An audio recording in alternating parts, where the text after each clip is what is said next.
I don't know how much you saw of the debates, but I'm sure you read about them. At least, do you think that Biden is the front runner, or I don't know. I think that maybe Kamala Harris. I've heard people say she's in the pole position right now. What's your view on that?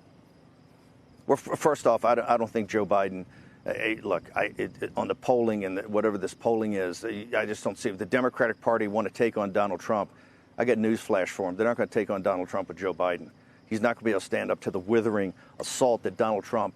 You've got to bring it. You've got to know how to hit a fastball. And Joe Biden's days of hitting a fastball are many years in back of him.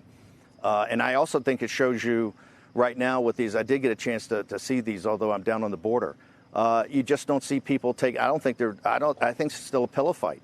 And I think Kamala Harris and the leadership of the Democratic Party are not addressing the central issues in the world today. And I think they're very weak on China. Biden's atrocious on China. Biden's financial relationships, his family's relationships with China, he's soft on China. Kamala Harris soft on China. So I think that this is the key geostrategic. To be commander in chief, you have to have a defined point of view, and you've got to let the American people know what that is. So I think these debates, I consider it a summer replacement show that's not going to get picked up for the fall. I think the ratings are down. There's no energy. I don't see any excitement in these candidates. So, you still got some people on the sideline. Right. I think this Democratic primary and the makeup of this thing is you've got Bloomberg, you've got Clinton, you've got some pretty savvy people on the sidelines, I think, watching this. And right now, and you think the Democratic Party think they're going to beat. I think the Democratic Party wants to take out. If they want to take out Donald Trump, I don't see anybody on the stages either night. You see Michael Bloomberg close to taking out Donald Trump. But you see Michael Bloomberg or Hillary Clinton jumping into this?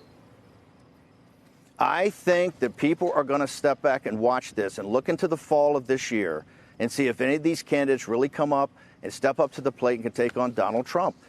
Donald Trump is not only I think a great leader as a president. He's an amazing campaigner. And I think the Democratic Party's number one objective is to defeat Donald Trump. I don't see it on those stages. Maybe it emerges. It hasn't emerged yet.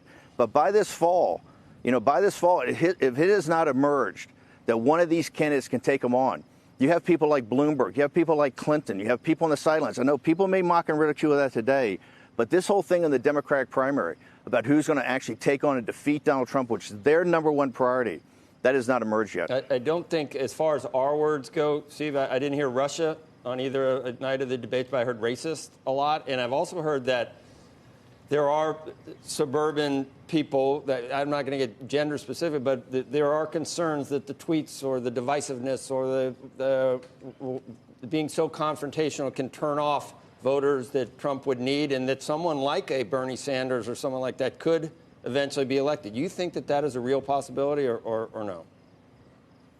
No, I don't think it's a real possibility. I think people also, remember, one of the things the American people, you have to give them permission to vote for someone who's commander-in-chief. Bernie Sanders is not going to be commander-in-chief of the United States of America, right? I just don't think that's going to happen. I think there are other candidates up there that could be if they could step forward, but I don't think you see it right now. No, I think, look, I think in the President Trump's, the logic of it is it goes back to the 2016 campaign. What the hell do you have to lose?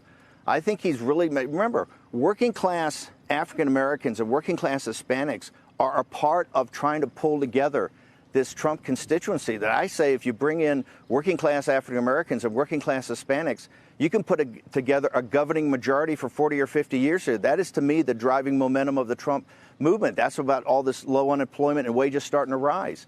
This is the key. This is the key of why he's fighting. This is the key. If you really poll Hispanics, they understand that a lot of these manufacturing jobs that have gone to China, they would be filling if the jobs are back here in the United States. This is what I think President Trump is confronting something we've avoided having a real conversation on. But then how do you explain these, what might be described have been described as racist or retrograde comments about places like Baltimore and other places like that clearly have an impact on the national discourse? They do. But look, my mom comes from Baltimore. We're very close. I was a Colts fan as a kid growing up. You look at these inner cities, and that's, I think, the point of President Trump on both his immigration policy to stop this constant competition by unskilled labor, and really to focus on a meritocracy for immigration, for regular immigration. It's trying to go into Baltimore, into Detroit, into St. Louis, and have a renaissance and say, it's the whole reason what we argued about getting troops in this drawdown in Afghanistan. Take that capital and put it to your inner cities. I think President Trump's got a pretty well thought through plan here. And I tell you, he's not going to back down. We're going to have this conversation. I think it's going to go beyond this thing of throwing up that he's a racist. And let's get down to the fact of why Baltimore's in the shape it's in. Why is Detroit in the shape it's in? Why is St. Louis? Why is St. Louis in the shape it's in? Retrograde. You can get well, I got to tell alphabet. you. Hey, Steve, we got Listen, 2 minutes left. he's got a different house style, but you know what? Yep. He's trying to drive home the point. We have to have a real conversation about this.